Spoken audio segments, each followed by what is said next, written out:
Good morning, good afternoon, and good evening, wherever you are. I am Gabby Plum of Sensual Seniors. Here we are again, and with Tim Hopkins once more.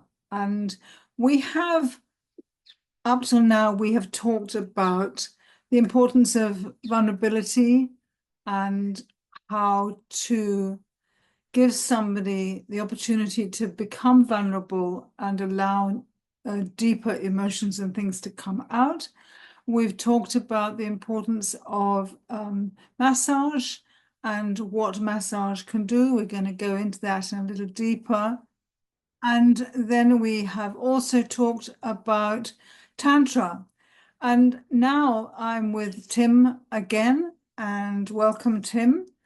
And I'd like to then go to back to Tim and allow him to elaborate on all the things that he knows about becoming more aware and becoming more involved, a deeper connection with your own body. So I'm going to pass over to Tim now. Hello again, Tim. And I see Hello, Gabby. you're still on that blowy beach, I can see. Yeah, it's funny. This particular one, the sky is always blue. Isn't that funny? Well, of course, where we live, actually, that is quite true, really, except for certain times of the year. But we are very lucky in the weather that we have. So, Tim, I just mentioned that the things that we have already talked about and how I would like you to elaborate further on female sexual health, male sexual health, and how a man can develop the ability to have more orgasms than just one without ejaculation. Because I think this is a very, very interesting thing. Women, we know, if we're lucky, we can have multiple orgasms, and we can go home feeling very happy and satisfied. And thank you. But for men, very often ejaculation is the end of the whole picture. So can you perhaps just go into a little further what that means to you, how you get to that place, what you do on a daily basis? You've mentioned that you do meditation every day, and some self-pleasuring, which I love the idea of. That's a very nice way of putting it. So I'm going to just hand the microphone over to you for you to be able to explain to our listeners a little bit more about the whole thing and where Tantra comes into that. I think when you're younger, like younger men, that they can ejaculate a couple of times and still keep going. But I think I've noticed as the older I've got, once ejaculations happen, then I, I I feel like I've lost energy. And I tell you, a big part of it for me as well, especially during sex, was realizing like there always used to be a goal in sex, which was reaching orgasm, which seems crazy because you miss so much along the way if you just focus on an end goal. And it tends to bring that goal closer if that's all you're focusing on. So what the biggest thing Tantra taught me and more embodiment was let go of the goal and just enjoy the experience. Enjoy the journey. If orgasm happens, great. And also, I read about this where, men can have orgasms, multiple orgasms without ejaculating. But I think for me, and probably for a lot of people, it's until you experience that, I found it hard to wrap my head around in a way. Mm. And I know now it is possible because men and women are so different, and men are very quick to be ready for sex, whereas women, it's a much slower process. But once women are fully aroused, then I think their orgasmic potential is much higher than men's. Like women bring much more sexual energy once they've come to the boil, so to speak, than men. In fact, you get a woman that's really, really highly aroused, from that intense sexual energy can actually pull you into orgasm if you're not aware of that and tracking that.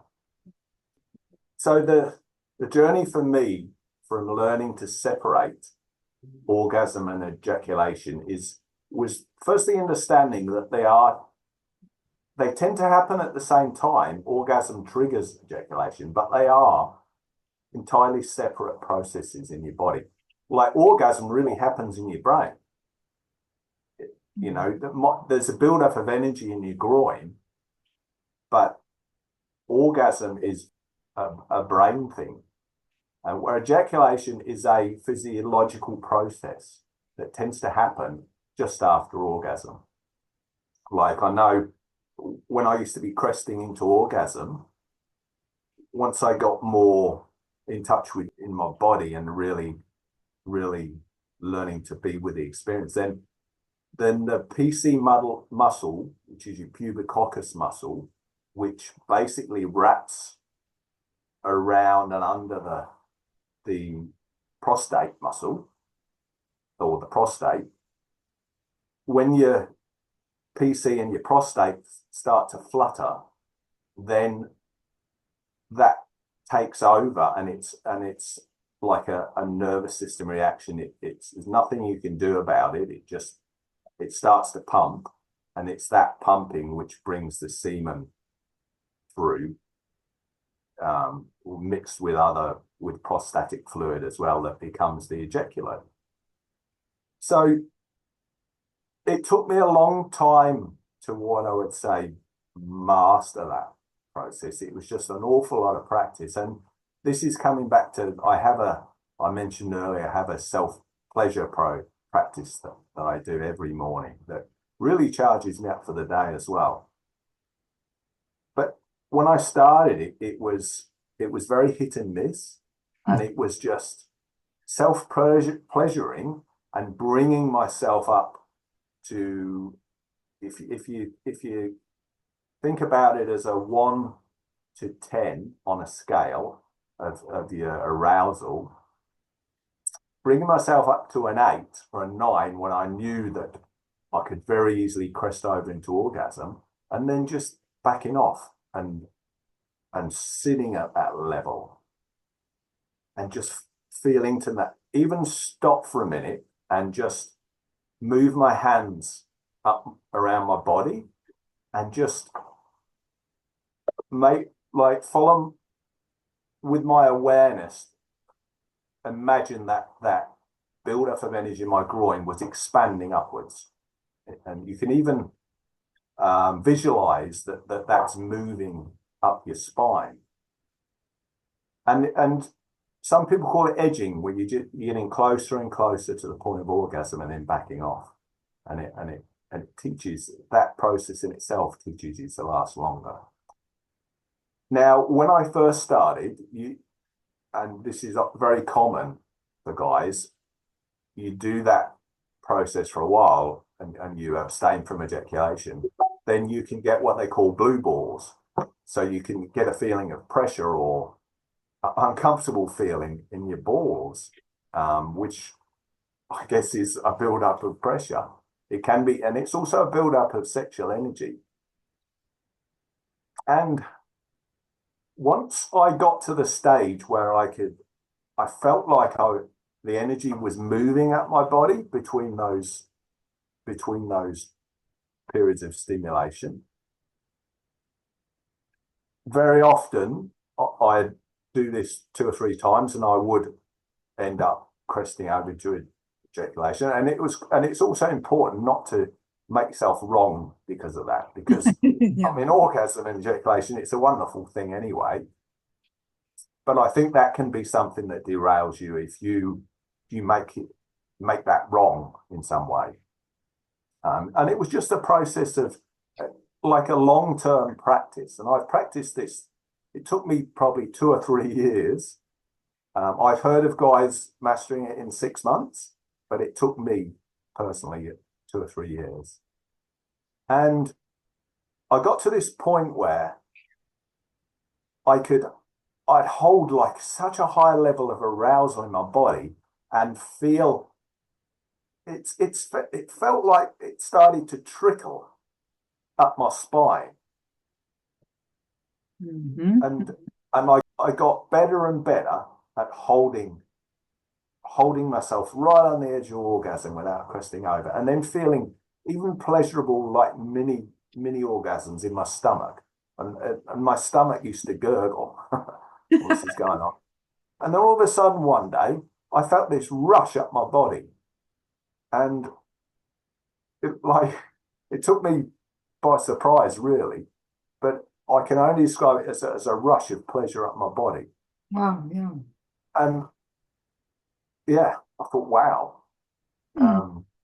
And like I say, it just evolved over time. And it was a one of like when I self-pleasure like that and I can move that energy up my body and feel an orgasm, like a full body orgasm, that gives you incredible energy to go out into the day with. Because when I was younger, to ejaculate, you didn't really feel a drop in energy or even libido all the time. But as I got older, I found after ejaculation, I just felt it was like it'd taken an edge off my day. I felt a bit lethargic, and things weren't quite as bright and sparkly as before. After a couple of days, that starts to come back. But I just noticed that more and more the older I got. I haven't ejaculated at the moment for probably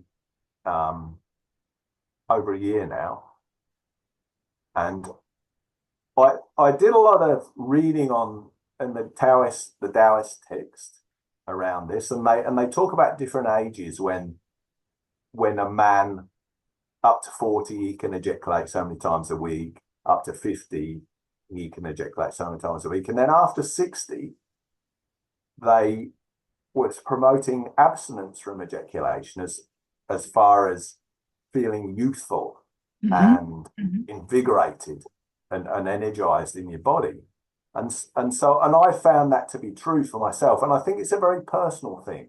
You know what I mean? You've got to do what's right for you, not follow some dogma. Or I decided to try these things and I just found they worked for me. And there's also a belief around that, you know, a lot of like my doctor, for instance, would tell me that ejaculation is good for me on a physiological point of view, as it flushes out the pipes and it stops the buildup of toxins in my prostate.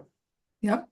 But I've found I've had no problems in those areas. And sometimes I'll have a release of prostatic fluid, which is just a completely clear fluid. That can also happen with a prostate massage, when you can, it's not so much ejaculation, but you'll just have this clear fluid. You'll have an orgasm and all clear fluid come out. So a prostate massage, that involves entry into the anus, into the rectum. Yeah, that involves. It does. Yeah. Which, I mean, men can do it themselves. It's a bit of an awkward position. Yeah. Because it's just up inside your anus and then up towards your bladder, I suppose. So it's about 2 inches in, sort of thing, and then you'll feel a hard sort of. It's about the size of a walnut, right? What it should be. Yeah. Yeah. And it can feel really uncomfortable to touch as well when you first try it, but it can turn into a very pleasurable experience. So when you talked about when you first started to do that, is it a sort of massage in that perineum area between, where somebody used to call it your taint your balls and taint your ass. It's in between. Do you know what I mean? That area there, and sort of making sort of the perineum. Between your balls and your And bum, sort of. yeah, yeah, yeah. Is it a massage there? Is it massaging there that helps people, or is it a holding the testicles away from your body?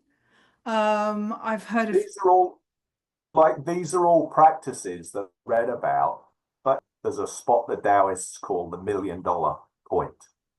And by getting, I mean, it's a bit hard to press yourself when you're lovemaking, but you can get your partner to press that area, and that can delay ejaculation by pressing on that point, which is really just putting on your prostate. yeah. And there's also, when you tend to get close to ejaculation, your testicles will really come up towards your body and get quite tight, close.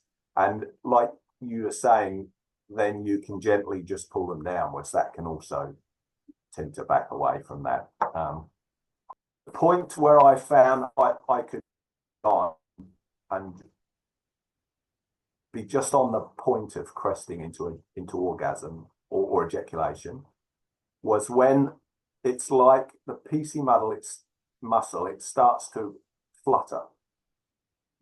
It's like before the contractions start.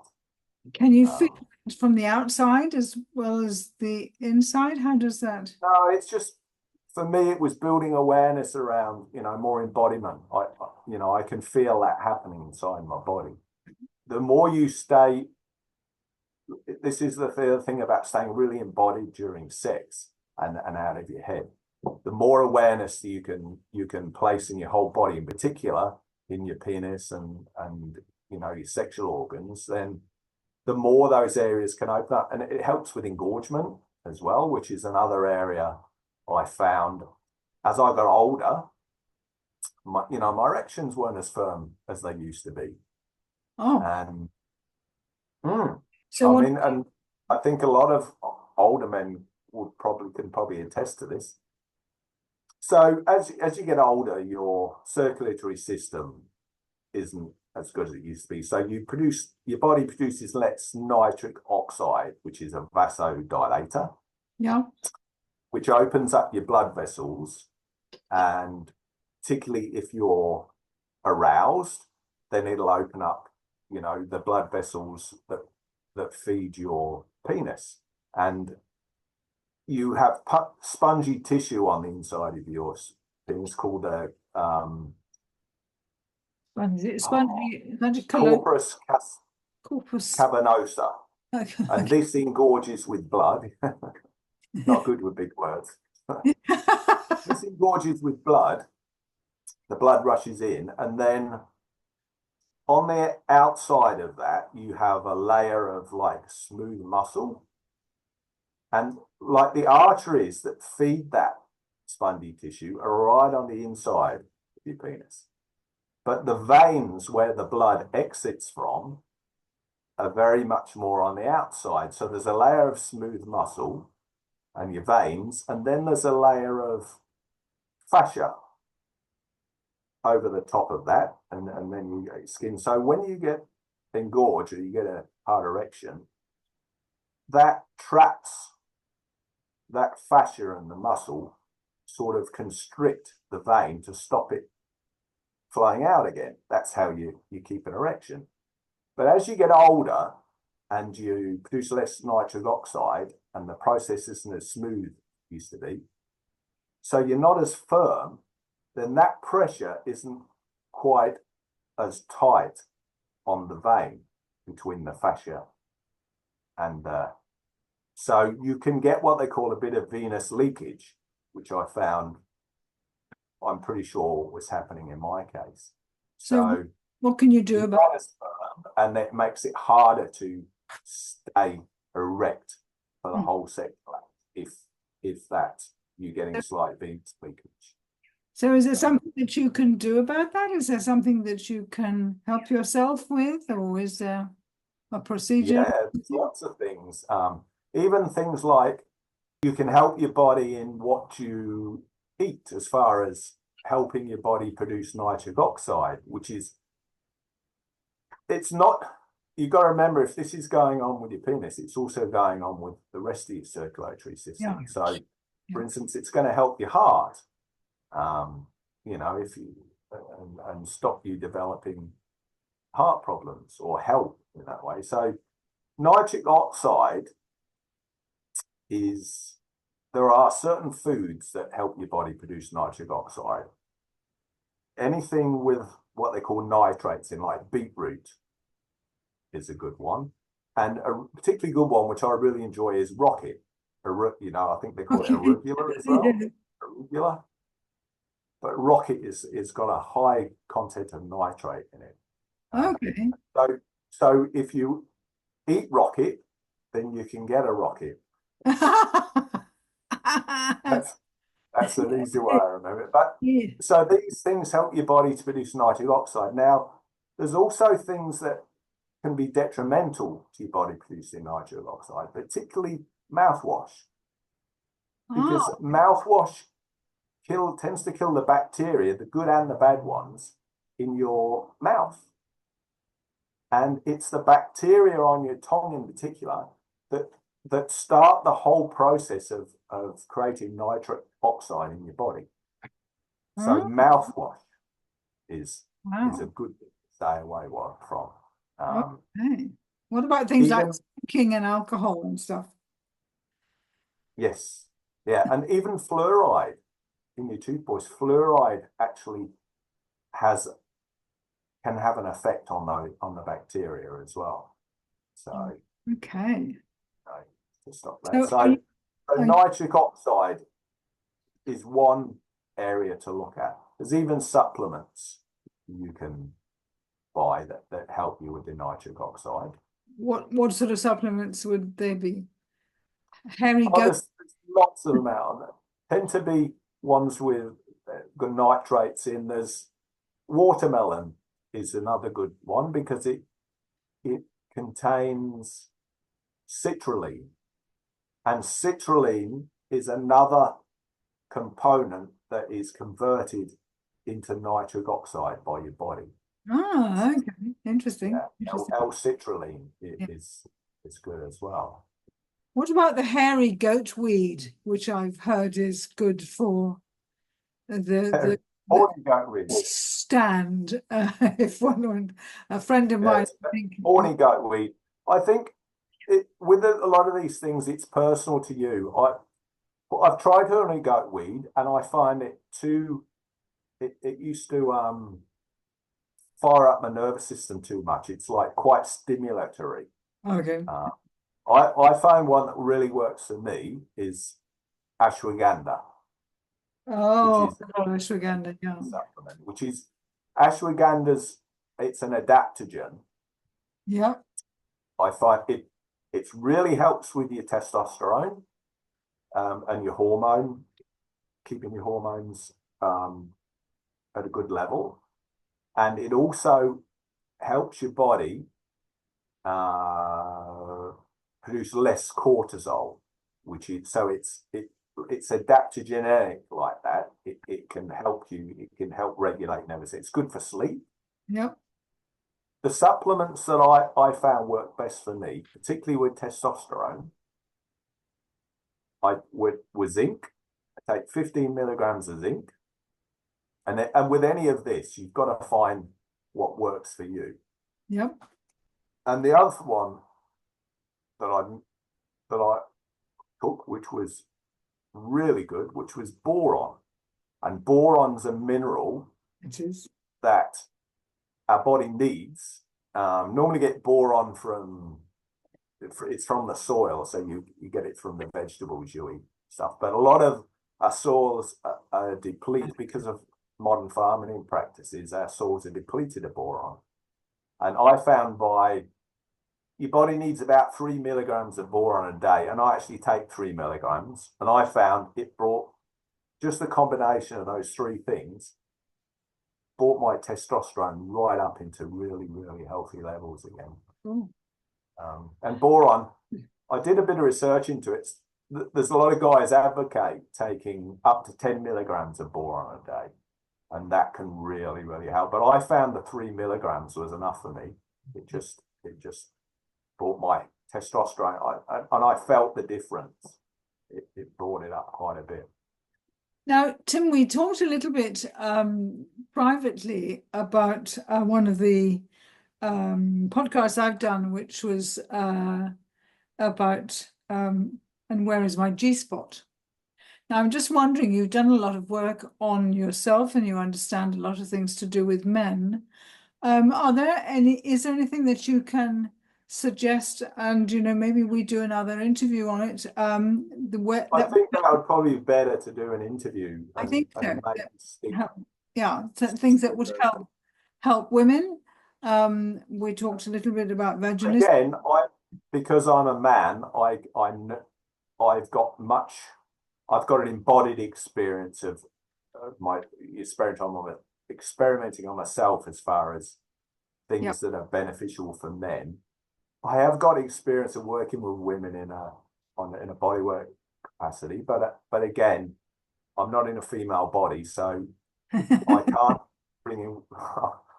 can't bring women's experiences from an embodied point of view, but I have got a lot of knowledge on what I found, which was very counterintuitive. A lot of what men bring to sex is very male and yang orientated, and I think you have to have both perspectives. You have to understand, women. You understand yourself fairly well, but you have to understand more before you can really open up that experience of relating with a woman. Right. Yeah. There's some things that I looked into that I found beneficial to help with erections, and there's a process called shockwave therapy, which sounds a bit strong, but it's very big in America now, and it helps. What it is, it's high energy sound waves, and they direct these into your penis, which sounds very painful, but it's actually not. That they use a numbing cream before they do it, but it's a device which is about the size, I suppose you could call it, of a large vibrator.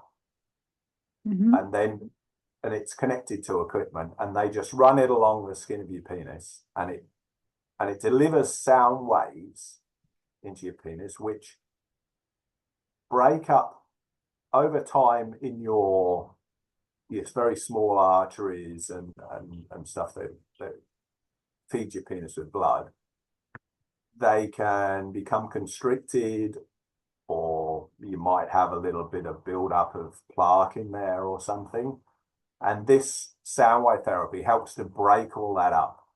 And it also promotes, I don't know if they call it neogenesis, or it promotes new micro blood vessels. It stimulates growth in that way. Goodness me. I'd heard a lot about it, and I went to, because like I said, I've got a curious mind, and I actually found a place in Cairns that does it. Oh, really? Oh, my goodness. You have a course of 6 treatments, and takes about 30 minutes a treatment at a time, and then you wait a week in between, and I found it made quite a difference. Wow. It took a couple of months before I started to notice the effects. But the interesting thing was, this is actually something I omitted from talking about the splitting ejaculation from orgasm. So part of the training, which really helped me, is strengthening the PC muscle. Right. And the PC muscle, the pubic just muscle. I'm not good with big words, I said. It's the muscle, it lines your pelvic bowl, and it comes sort of slightly surrounds your prostate. Right. And if you can strengthen that, it can hold that prostate when it starts to flutter. You can put a bit of pressure on it and it stops you going over the edge, as to say. So, Okay. so your PC muscle and exercise, how to exercise that is when you're peeing, if you go to stop the stream of urine, that's you're closing, you're contracting the PC muscle to do that, the front part. It's a pelvic floor. It's your pelvic floor. Yes, Yeah. it's part of the pelvic floor. Yeah. And you can also, when you squeeze your anus, that's also contracting your PC muscle as well. So if you practice, you can start from the front as though you're cutting off the stream of urine, and then let it flow through to the back and contract your sphincter or your anus. Yeah. And those contractions over time, it's like going to the gym for your sexual organs. So you go to the gym and use weights to build up your biceps, Yeah. which again is a good thing to help with testosterone. Yes. But the PC, building up, like exercising your PC muscle, like any muscle, helps it get stronger. And it does help with control around when you're getting very close to your prostate starts to flutter, and it stops it going into contractions. Yep. So I've done that. I do those every day. It became a habit, and it's incredible. It actually strengthens your erection as well. Yeah, well, that's good. Yeah. By strengthening your PC muscle, because like a third of your penis is actually inside your body. Yes. The bit you see, like, so most men actually have got, good sized penises, but a third of it's in your body. So having strong PC muscles can actually help in that area. It can help with your erection and how having your erection stand up more. Yeah. Yeah. And I discovered through going for these shockwave sessions that there's a machine, and I got on so well with the doctor there, the therapist. He's a really nice man, and he said, I recommend you use this machine as well, because it helps you, strengthens your PC muscles. I said, well, I've been practicing strengthening my PC muscles for quite a long time on my own. He said, well, try this and tell me what you think. And why he has the machine, it's mainly designed for women around urinary incontinence. Yep. Because strengthening PC muscles, yep, especially after childbirth and stuff, women can struggle with urinary incontinence. And elderly women can struggle with it tremendously. Yes. Absolutely. Yeah. And so strengthening the PC muscle helps with that. So this machine is called an Emsella machine. Emsella. Emsella. And what it is it's just like a chair. You sit in it, and in the bottom of the chair, it activates your PC muscle. So you can get, I don't know if you've seen these advertised online where you can get these things you put on your stomach and it activates your abs. To get a six-pack. Build your abs without doing anything. Muscles contract, so you can just lay there and do it. Well, this thing, it clicks as it's working, and it's amazing feeling. Like you can feel your PC muscle really clenching. And what did it say? It was so in a half-hour session, you get 11,200 PC muscle contractions. And the other thing that he was saying for women, it doesn't just help strengthen your PC muscle. It actually, from strengthening your PC muscle, it can make your orgasm more intense because the contractions are stronger. Wow, yeah. Wow. So that was an incredible experience as well. So Tim, and and a lazy way to strengthen your PC muscle. Obviously, it costs to go Yeah. and use So, something that.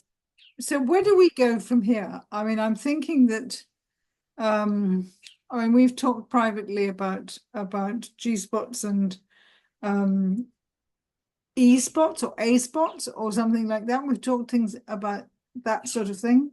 What do we have something that you could help women with the knowledge that you have? Do we have a half an hour's interview on that would actually be of great value to women? No, not bearing in mind that I'm a woman, but that a lot of my listeners and readers are mature women. Is there something, do you think, that we could do as an interview that would help them, A, with their sex lives, B, with their relationships, and that sort of thing? Well, I'd love to. I'd love to. If I have, I know I have information, and if that could help people, I'd love to. I'd love to talk about Okay. that. I do have quite a lot of. I can give you my experience as a man and how I learned from my mistakes in some situations. And I know an awful lot about body physiology from the courses I've done, and I've got a lot of practical experience of working with people as well. So yeah, I think Okay. there'd be definitely information in there that could Well, help them. I would love for us to schedule another online meet like this. I think this would be very, very interesting. I'm very keen to get conversations going with women who can find themselves in a safe space, if you like, to be able to discuss this sort of thing.